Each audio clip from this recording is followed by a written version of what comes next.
stimulate the production. So you have a constant thickness of that layer. If there's an overabundance of, or a mismatch between the production and the degradation, then you get a thinning of the mucus layer, and now your benign microbes come in contact with the dendritic cells. The dendritic cells get activated, secrete cytokines, activate other immune cells in the gut-based immune system. If you're on a healthy diet, you have enough.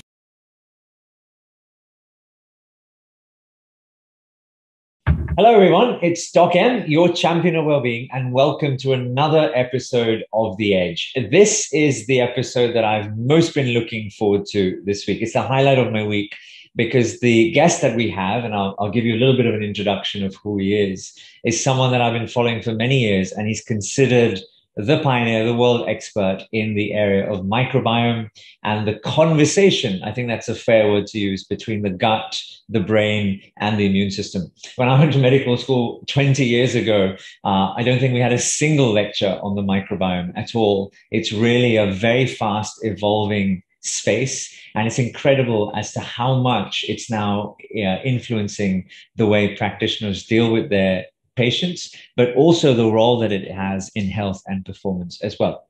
My guest today is Dr. Emeran Mayer.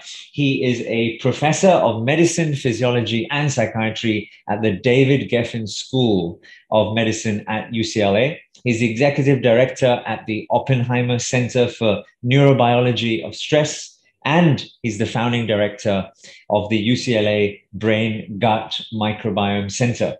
He's a world-renowned gastroenterologist and neuroscientist with over 30 years of experience. And his main research areas, as we're going to go through today, looks at the digestive system and the nervous system and how they interact with one another in health and disease. He's the author of 4 best-selling books. His most recent one is The Gut-Immune Connection, and we're going to go into quite a lot of detail on that on today's conversation. And I think something that we both share is his adventure and passion for the great outdoors, particularly climbing big mountains. And I think we've got a couple of mountains that we share, particularly Mont Blanc, as I was reading through your list of accomplishments as well. Dr. Emeran Mayer, welcome to The Edge. Thank you very much for being here with us. Well, thanks very much for inviting me. It's a pleasure talking to you. And so I didn't know about your passion for mountaineering as well. So nice to hear that. Fantastic. And hopefully we may have a chance to get into that as well in the conversation. Because we're in lockdown, a question I ask all of my guests when we begin, because it's really from around the world, is where are you today? So I'm sitting in my home office in a place called Topanga Canyon. It's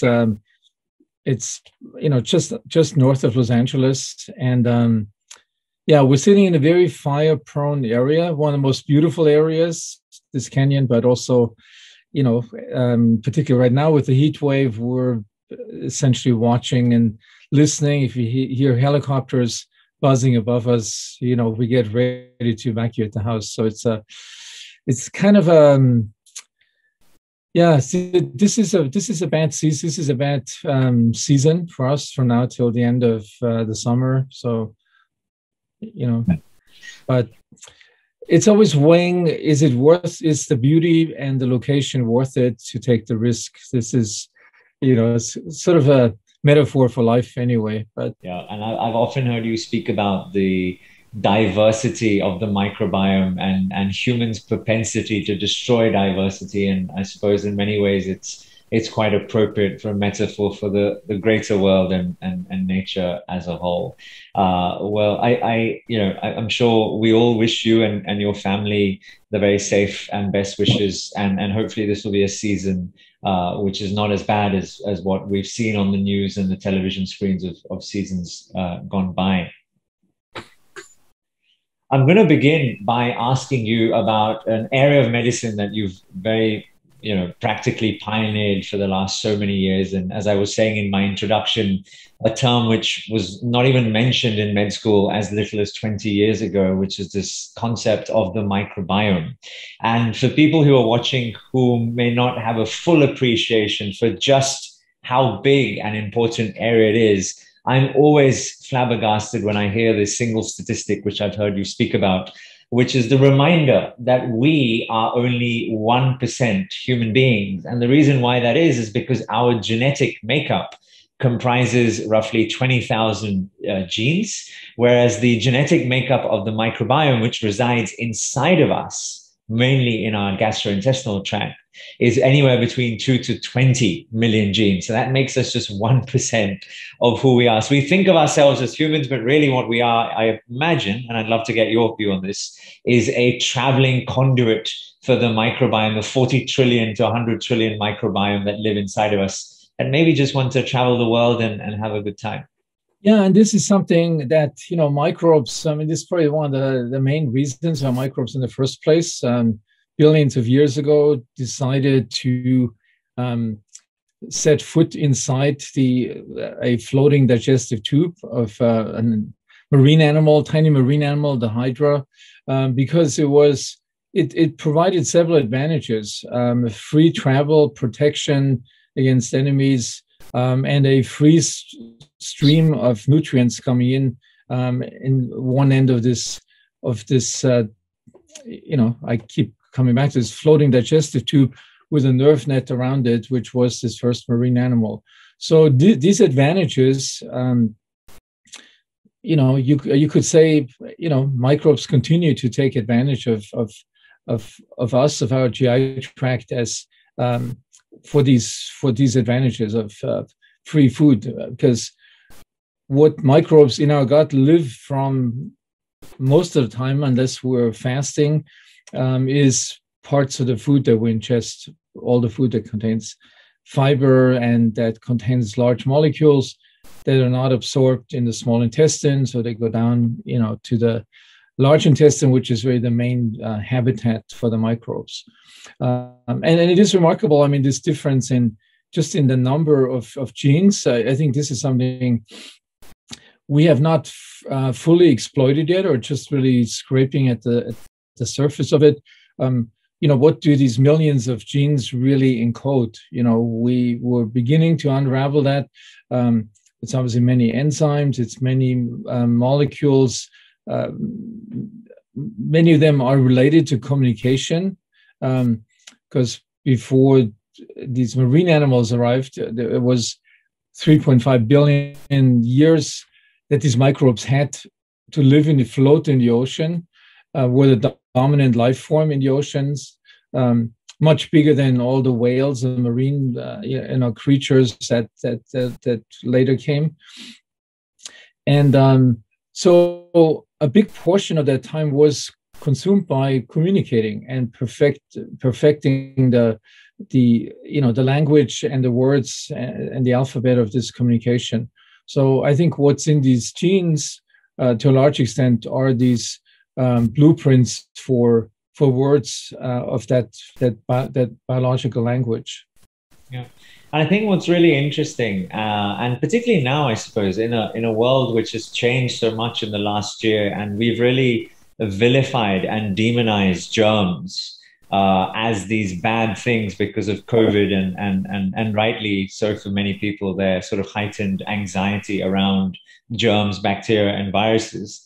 But it's really important for people to appreciate that this is really a symbiotic relationship, right? Us as human beings, we're providing a vehicle to these microbiomes, and as you so eloquently said, we are providing nutrition for them. But we, in return, get a lot from them, both in health and in disease, which we'll go through in more detail. Can you tell us a little bit more about that interrelationship and how it actually works? Yeah, so one contribution, I mean, there's many. There's vitamins, there's micronutrients that like these polyphenol molecules. This conversion of food that we eat, or a big portion of it, mainly the plant-based food. Plants have two components in it that seems like are primarily targeted at the microbes, because they're too large to be absorbed in the small intestine. So they have to go down into the end of the small intestine and the large intestine to be then broken down by microbes into molecules that are we're realizing are beneficial for our health.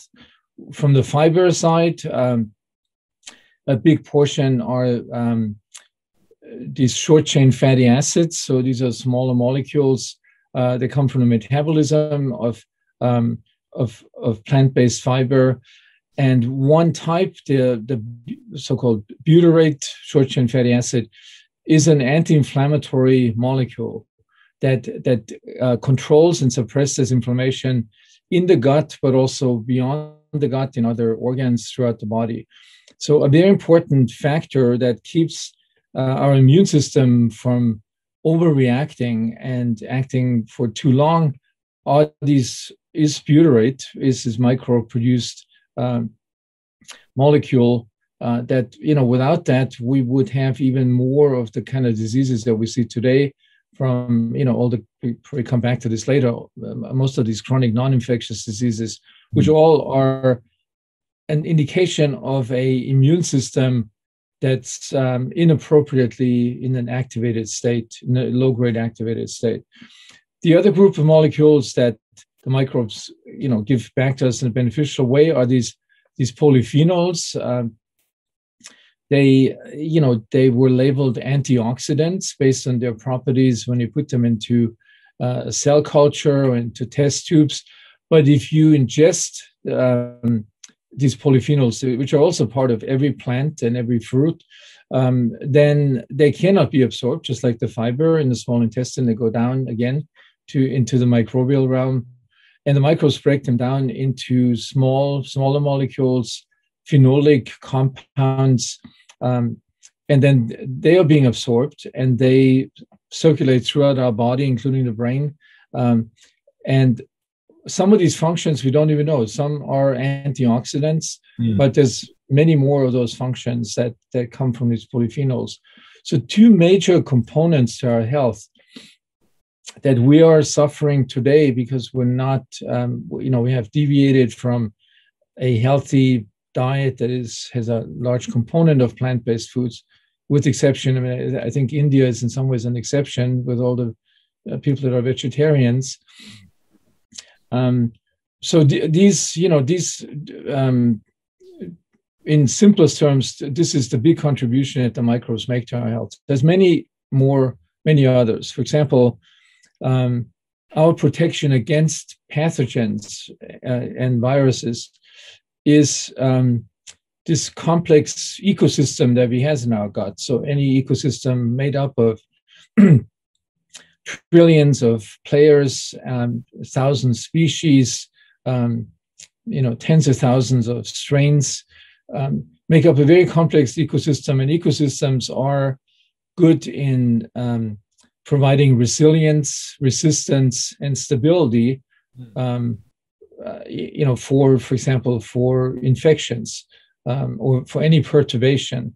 I would say in the GI tract, the main perturbations, the main stress is really, pathogens that are surrounding us. And in the West, we have eliminated many of these by measures of hygiene and food preservation. In developing countries, that's still a major threat, and the infectious diseases are much higher number.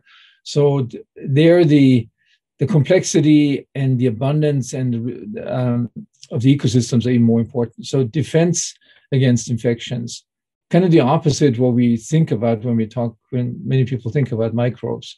If you didn't have those, the bad guys would have a much worse effect on our health.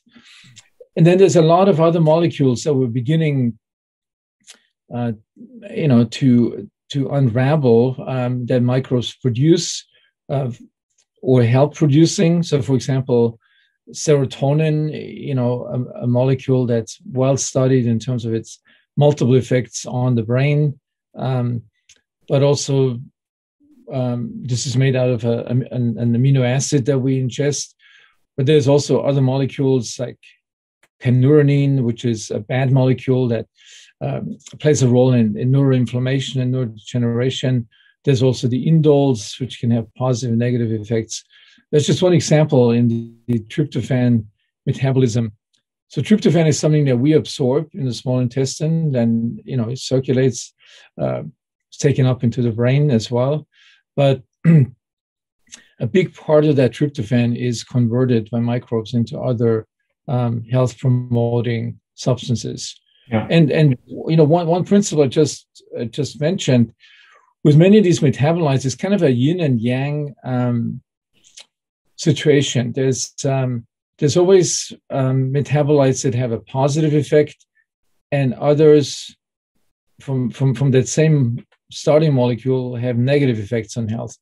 The indoles are a good example. The short chain fatty acids are another example. So nature works with this balance of good and bad influences. Something I think that traditional, I don't know about Ayurvedic medicine, but certainly Chinese medicine, traditional Chinese medicine has it as a principle that you don't just emphasize one direction, that you try to push the system. It's always the positive and the negative. You want to stimulate at the same time. But anyway, I could go on, and as I mentioned in the beginning, it will take us years of deciphering what all these genes do, and it's a big effort. So the genome project of the microbiome is obviously a huge effort, and it will yield insights, I believe, that we have no clue at the moment, how important they are for what diseases, for what aspects of our health. Yeah. What I've always found so interesting is whilst so much of it resides around the gut, and of course that's the central area that so much attention is. 70% of the immune system is in the gut. The largest network of neuronal tissue outside of the brain and central nervous system is in the gut.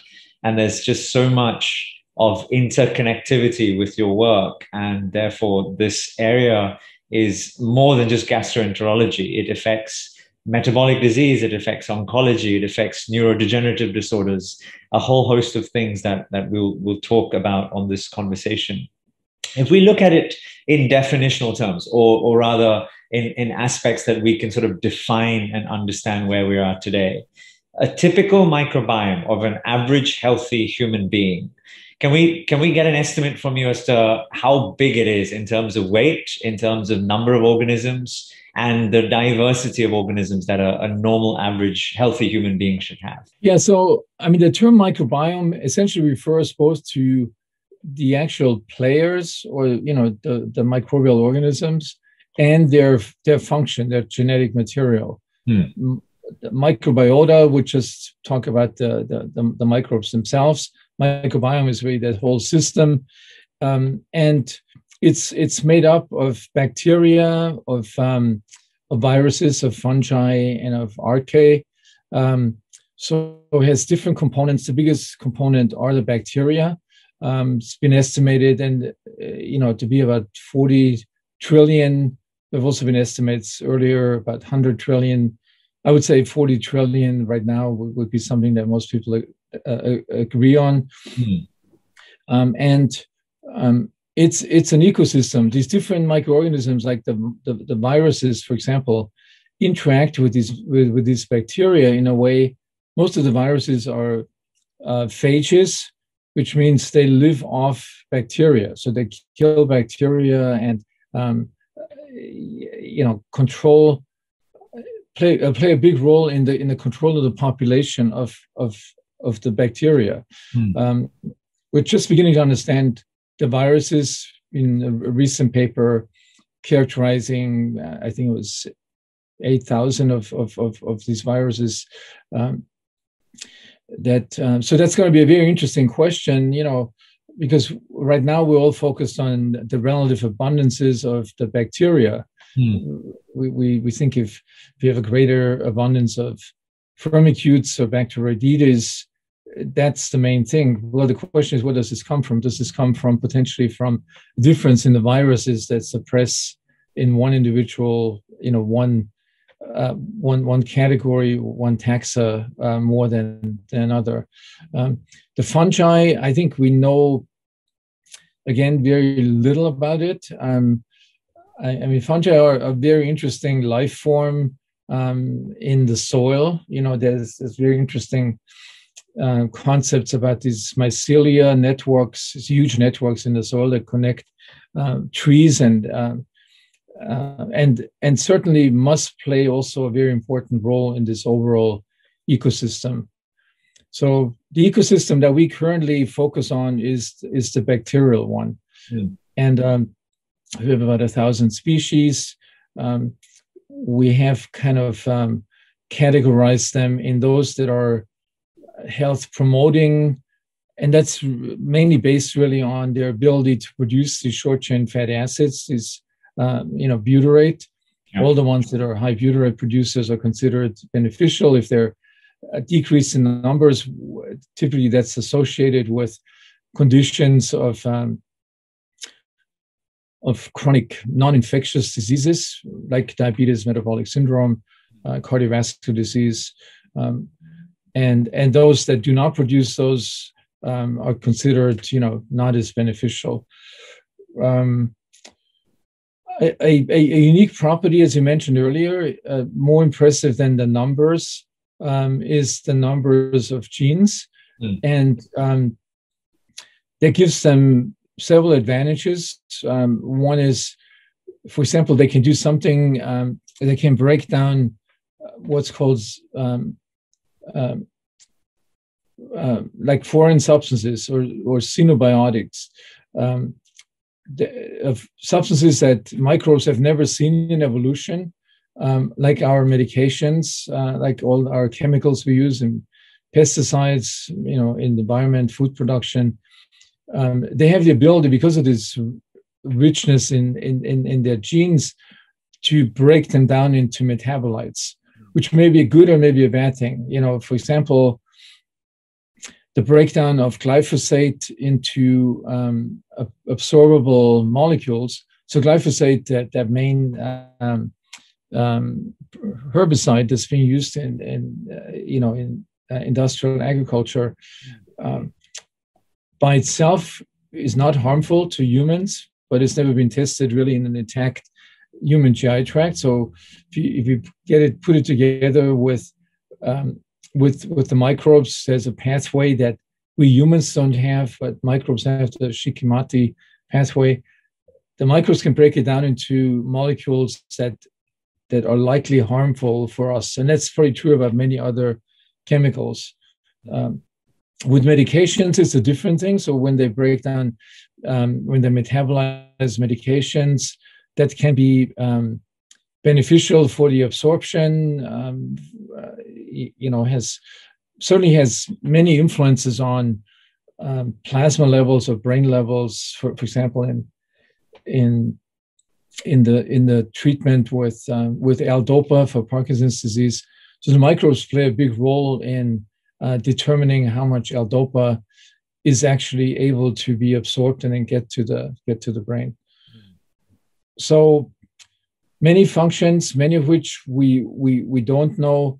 In the past, in the early phases of human development, they played a big role in harvesting a lot of food components that our normal GI tract would not extract calories from, such as the fiber molecules. And so hundreds of thousands of years ago, we had a very different diet, which was raw.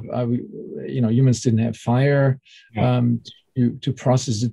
So at that point, the microbes were essential to harvest a significant proportion of our caloric needs from the diet. That's no longer the case. Today, with our processed foods, a very, very small component of our caloric needs are filled by the microbial function. But the other functions are equally or even more important today, these anti-inflammatory functions, than there were in the past. And how does the microbiome change as we age? So do you see differences in diversity and species and relative abundances that you just described between a neonate versus a child versus a young adult, mature adult, and then in old age? Yeah, so definitely from the newborn to about age 3, there's major changes. So it's the microbiome is becoming more similar to an adult. It starts out with a small number of microbial taxa, and by living off breast milk and then a relatively limited number of other food items, it gradually grows in its complexity. Then throughout adult life, it's fairly stable, should be stable, unless we live on a diet, an unhealthy diet that gradually, leads to a deterioration of the diversity and the function. And that's true about old age. So it seems like initial studies came out that indicated there was a decrease in the diversity with aging. But those studies were done in nursing homes where people had, suboptimal diet and a lifestyle without exercise, and it seems now today that these individuals that live into their hundreds actually have, maintain a diverse and healthy microbiome, and which may play a role in it. So in healthy longevity, I think a diverse microbiome. It's always hard to say cause and effect. Many of these studies are done in association studies. The lay public generally, and also the lay media, make these conclusions, premature conclusions, that implies causality. We don't know this from many of the pieces of the puzzle. Even though I think with nutrition and a diverse microbiome, I think we're beginning to see studies beyond the association or epidemiology type of studies that allow us to make causality conclusions. Yeah, No, I was just going to comment that I'm wondering, as we see so much genetic diversity, even within the 20,000 genes within the sort of different human beings in different parts of the world, given how many more genes and makeups there are of these organisms, that one would imagine that there would be quite significant cultural differences, even in the diversity and the classes of microbiota which exist. Would that be a fair assumption? Yeah, and it's kind of a mind-boggling idea, because even if you take people living in the US, for example, that live a fairly similar lifestyle,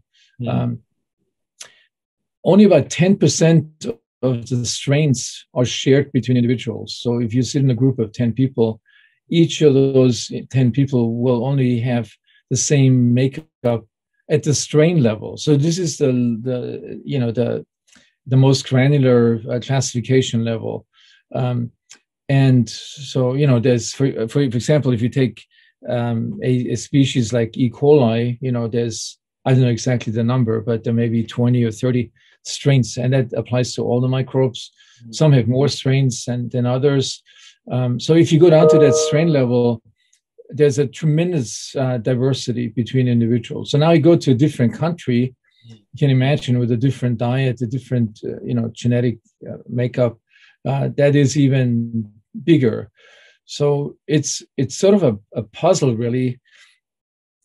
If this is so different, so if you assume that the microbiome plays such a big universal role in our health, if it's so different for everybody and for different countries, why don't we see a much bigger variety? So questions come up is, for example, if you take a disease, common in the elderly, Alzheimer's disease or Parkinson's disease, do totally different makeups of strains of microbes contribute to that in different countries? So you would have an Indian microbial ecosystem that is relevant for Parkinson's and would be different from an American. That has been sort of, the counter argument is, if you look at a less granular level of taxa, if you just look at the at the genus level, or even high at the family level, there are some similarities. There's what's been called a core microbiome that is shared apparently across the world. So you have something at a higher level that is very similar, but then it sort of becomes very personalized at a more granular level. What that ultimately means, I don't think we have really a good answer for that. Yeah. It's really interesting. It sounds like this is becoming a big data problem. And in a world where now, and I was listening to Naveen Jain speak last week, companies like his, which are making these home testing kits for people to sort of analyze what their microbiota and microbiome are. The question really is there such a thing as the perfect poop? Is there the perfect microbiome? And does even having that information lead to an individual being able to create an intervention for myself through a fecal transplant or some sort of other type of supplement or pill type structure to even alter? And what should I be targeting? I mean, these are all sorts of, I imagine, practical questions that practitioners and clinicians would want to start thinking through. Yeah, and this, I mean, I have a chapter about, in my new book, what is a healthy microbiome? And I mean, coming back to this company, Viome, I mean, they obviously have a phenomenal platform. Their general approach to this problem is definitely state of the art. They don't look at just at what microbes are there, but they look at their function, metatranscriptomics, what these genes do from these microbes. They have developed a huge database, having studied so many people. They apply artificial intelligence to extract information from that. Yeah. I personally think it's not quite there yet for the widespread use that this technology will almost certainly have in the future, because we need.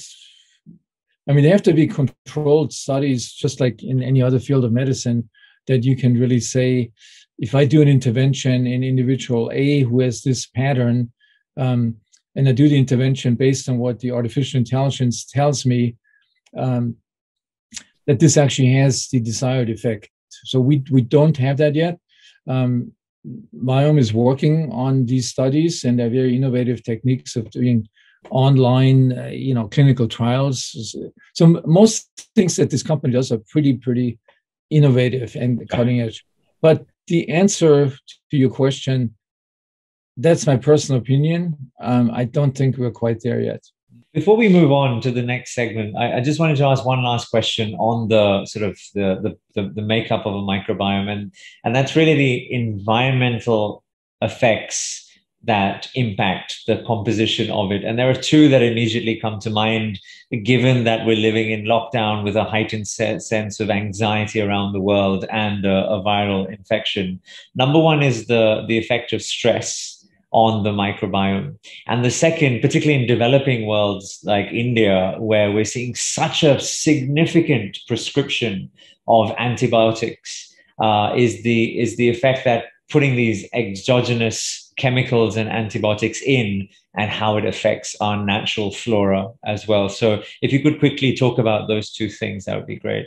Well, I would actually say there's really three things, particularly applying to India. So one is the diet. Clearly, the diet plays a major role in what kind of microbiome makeup we have. And that starts early in life. It starts with the diet of the mother, which affects the mother's metabolites that then affect the fetus, brain development, and all this. The second one is antibiotics. And it's not only a problem in India, maybe it is, I don't know, quantitatively, if it's bigger than it is in Western countries, but it's a huge problem in the US, maybe a little bit less in Europe. Big problem in South America, particularly early in life, during this developmental phase of the microbiome, where all the major architecture is laid down, that these antibiotics interfere with that and essentially create a compromised microbiome from the start. And the third thing is the stress. So chronic stress. I mean, our stress systems have evolved, have saved humans for hundreds of thousands of years, because they're so well developed that we were able to detect and anticipate a life-threatening event, quickly respond to it by running away or by fighting it, or the fight and flight response. But these systems were not developed by evolution to deal with chronic persistent stress as many people are experiencing today. Not just in the pandemic. I mean, those stresses were there before. Often they break down according to socioeconomic status. So in the US, people in the lower socioeconomic strata of society experience that chronic stress in a much more intense form. So we have greater, stress-related symptoms like hypertension and heart disease. But stress plays, I always look at this, the brain-gut system. Stress is the descending modulatory influence on the microbiome through the autonomic nervous system. And diet is the one that comes from the outside, diet and medications and chemicals from the outside. So it's all three components that interact. And unfortunately, I mentioned that before, a vegetarian diet, if you just think about the microbes, is definitely the best thing for the microbes, just from a dietary standpoint. Increases their diversity, their relative abundance, their richness. But in India, that may not be enough to compensate for the other things, like the antibiotics and the chronic stress. I mean, just seeing the images on TV, what people have gone through, not having access to ICUs or to oxygen, is obviously horrendous. And the millions of people are exposed to that. It's kind of hard to imagine. So, I mean, I live in Los Angeles, on the west side of Los Angeles. The problem here was never as big. We certainly were not chronically stressed because we didn't see the same number of cases. UCLA hospital did not have the overflowing intensive care units. But you go just 30 minutes north and inland to the county hospital that looks after people from the lower socioeconomic levels. They had the same problems as India has: overflowing ICUs, not enough, resources. So it's, I did not experience that as much, but just looking and talking to people, it's been a horrendous thing that humans there's not probably too many events other than big wars that the whole population of a country has gone through that. Let's talk about the gut-brain axis now.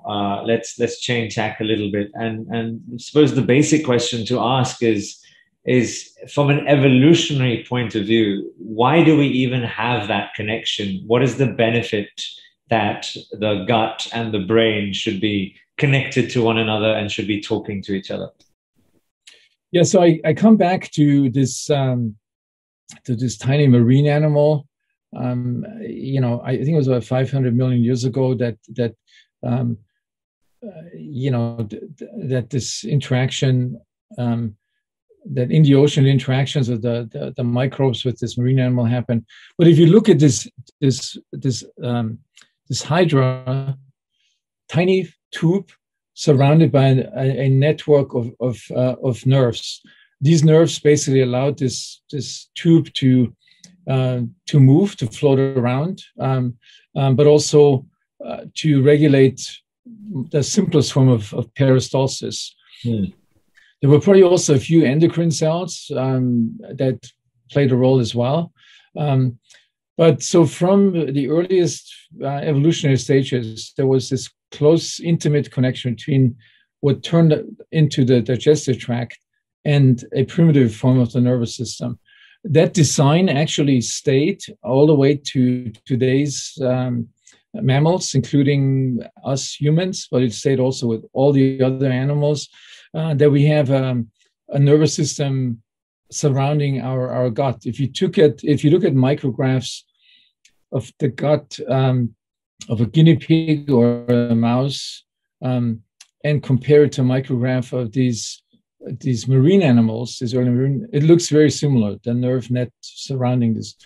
So that structure stayed and is now our enteric nervous system, or little brain of the gut, that its function has been relegated just for gut function, peristalsis, secretion. But with the development of polarity in animals, so they developed a head, part of the nervous system was actually moved to the brain now, to the head of this animal. And that part, our big brain, took over all these other functions of homeostasis, taking into account stresses from the outside world, coordinating everything.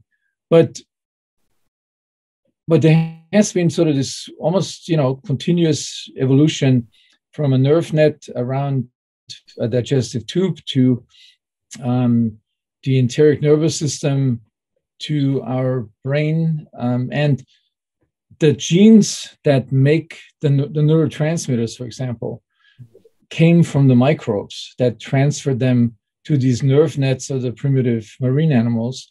And then there's a phenomenon called lateral gene transfer. And then ultimately from these nerve nets to our central nervous system, that makes it possible that the neurotransmitters and the receptors are very similar all the way from the microbes to our to our human brain, which is an amazing thing when you think about it. And that also, that evolutionary development makes it possible that microbes today can produce substances that affect our nervous system.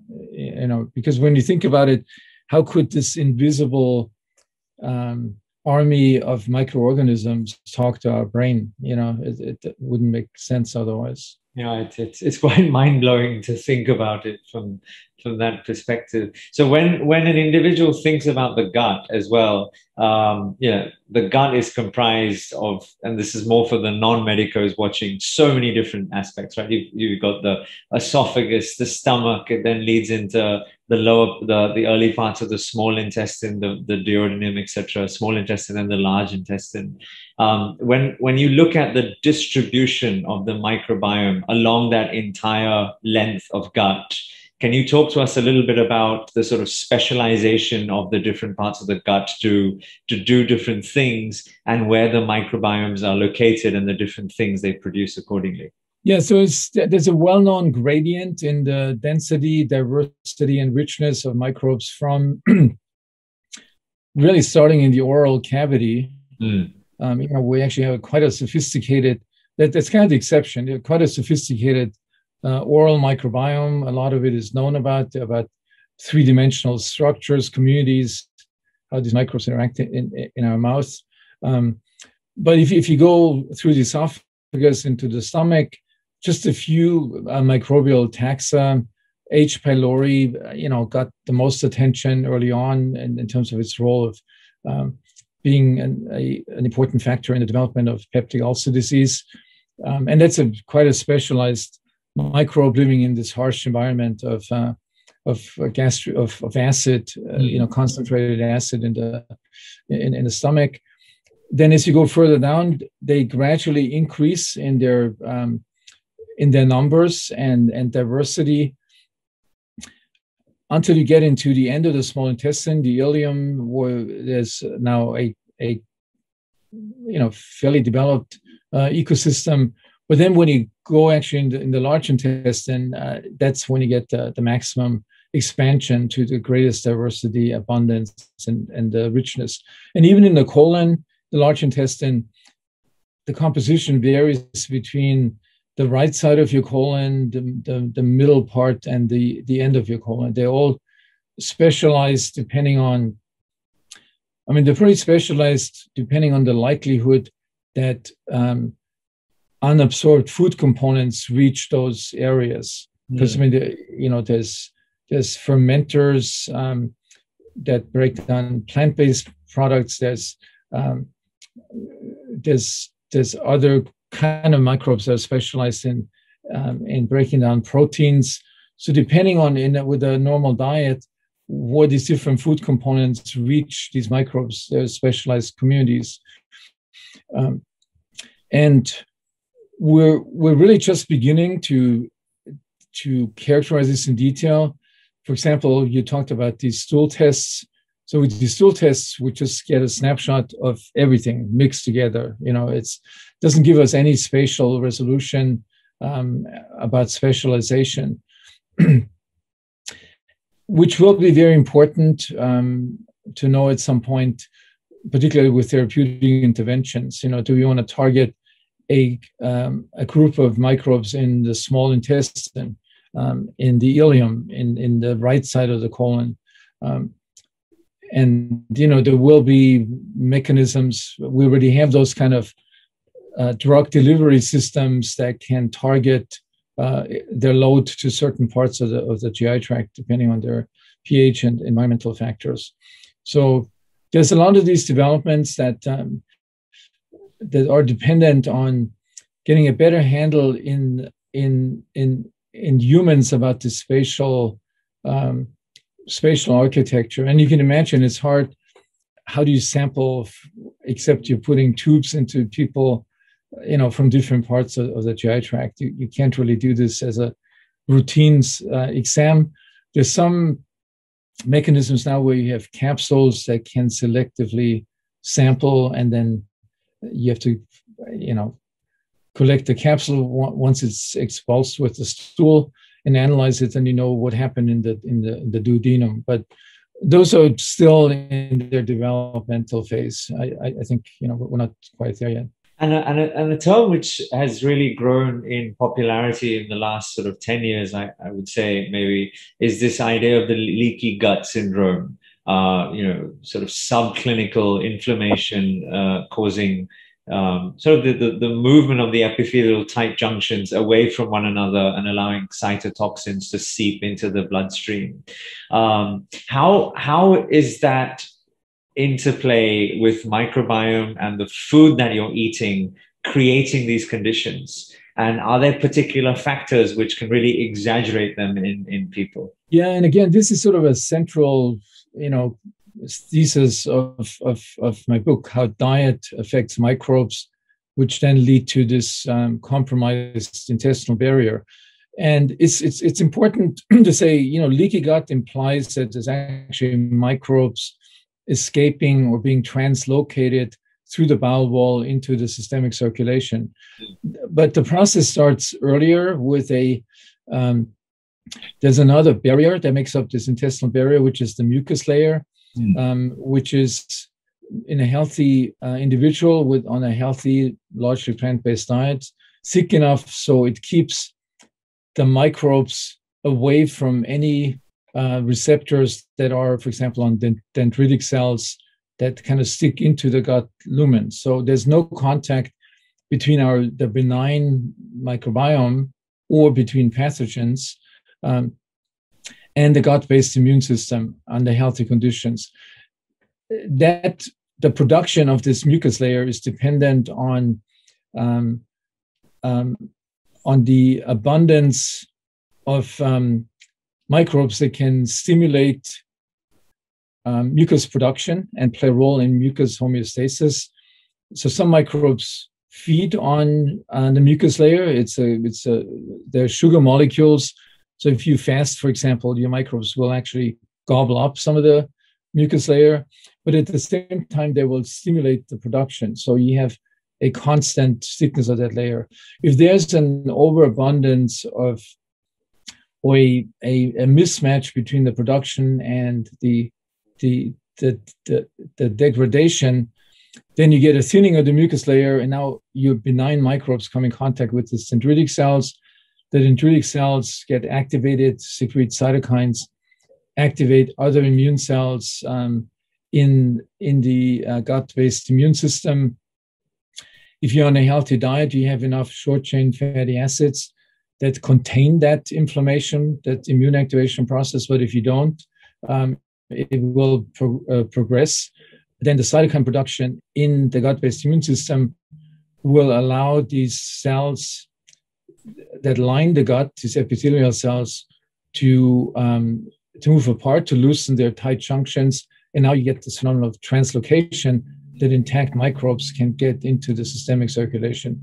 The reason this translocation is important, because the cell wall of microbes is a major stimulant for specific receptors on immune cells. So the toll-like receptors, like TLR4, which when activated stimulates the cells to produce cytokines.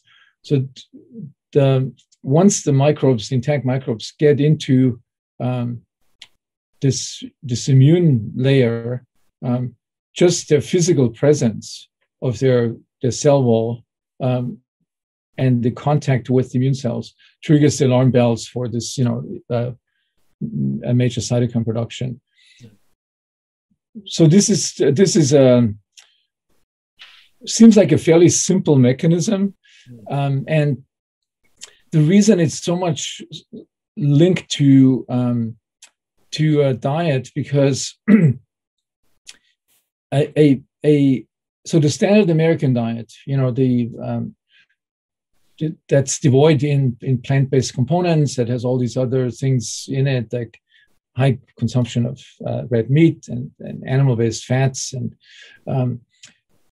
that is associated with a decrease in the thickness and the quality of that mucus layer, and that sets the whole thing into gear, this whole process. There's another factor that plays a big role. It's been shown years ago that chronic stress in animal models can do the same thing, almost the same thing as unhealthy diet, can change the mucus layer thickness, can change the tight junction between epithelial cells. So if you have the combination of the unhealthy diet with chronic stress, you have the worst situation. You have a perfect storm to induce this leaky gut syndrome.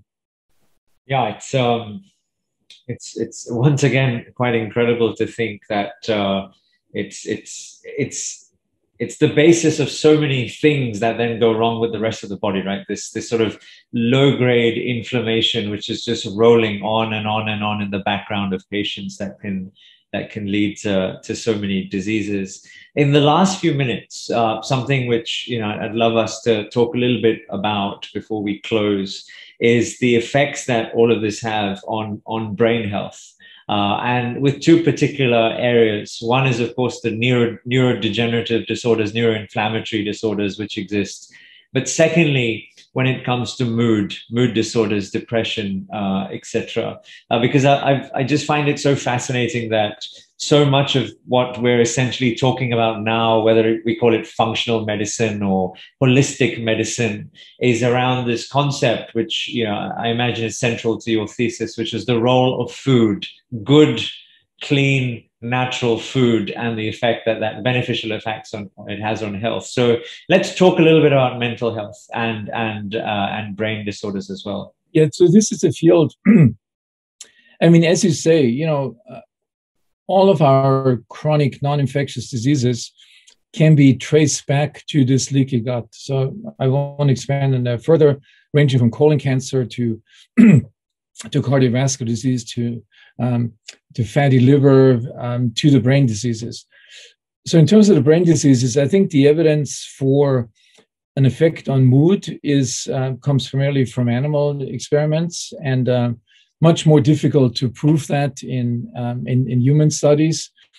I think the direction in terms of neurodegenerative diseases, where you have a lifelong dysregulation in the lifelong signaling, a maladaptive signaling from the gut and the immune cells and the immune mediators to the brain, leading to neuroinflammation, neurodegeneration. I personally think that is probably one of the things where this plays the biggest role. I think for these other, like depression, anxiety, and the associated somatic symptoms that come with these diseases. So in the terms of depression, a significant proportion of patients with depression have an immune component to it, not all of them. So there's definitely heterogeneity. And I think the ones that have this immune component to it, I would say the same mechanisms that we talked about with the leaky gut certainly play an important role. But there's another application. So there's a field now called Nutritional Psychiatry that has been coined. You know, what role does nutrition have in all the psychiatric and neurological diseases? Right now, you know, for many of those, it's still in the phase of showing these associations that people on a standard American diet, as opposed to people on a largely plant-based Mediterranean diet, have different rates of psychiatric diseases, of depression, of cognitive decline. I think the data on anxiety is less convincing, but there's not that many that actually show that if you do a dietary intervention and follow patients longitudinally, does that actually improve the symptoms of depression, or does it? So this field is at the beginning of it started out with spectacular findings in animals that you can transfer, a particular phenotype of anxiety or stress responsiveness, but just transferring, the fecal material from one animal into another. Obviously, we can't do this in humans. It has not happened in humans with like in fecal microbial transplants that we do for one condition, for C. difficile colitis. We have not seen that some people all of a sudden develop depression or anxiety. So, before making a definitive statement on that, to what degree this plays a role in addition to all the other things we know about anxiety and depression, I think that's still awaiting, much more research. In the meantime, I certainly recommend, and others, psychiatrists are doing that, recommend, in addition to the cognitive behavioral or psychological and pharmaceutical interventions, a healthy diet is definitely something, should be a component of any psychiatric therapy. So there's no question in my mind. Yeah, I had the pleasure of having Dr. Bonnie Kaplan on the show a few weeks ago, and I've got her co-author on the show on Friday, and she has this lovely phrase, this broad spectrum micronutrient that she calls it, and some of her work was pretty outstanding. She was talking about how 30% of patients who have a mood disorder improved on just substitution of sort of a good balanced diet and the addition of these 30 micronutrients. And that's incredible to think that it's the basic interventions that can lead to such large changes. My last question too says this is 30 years ago, ideas around the microbiome were really limited to research labs and pioneers like yourself. 30 years on from today, where do you think this field will be? What do you think will be everyday applications of this science that you've helped build over the last so many years? Yeah, so with the caveat that in a field like this, it's very hard to make any predictions. It's a complex world we're living in. Unexpected things can happen. I would say that certainly we will be paying a lot more attention to diet in medicine.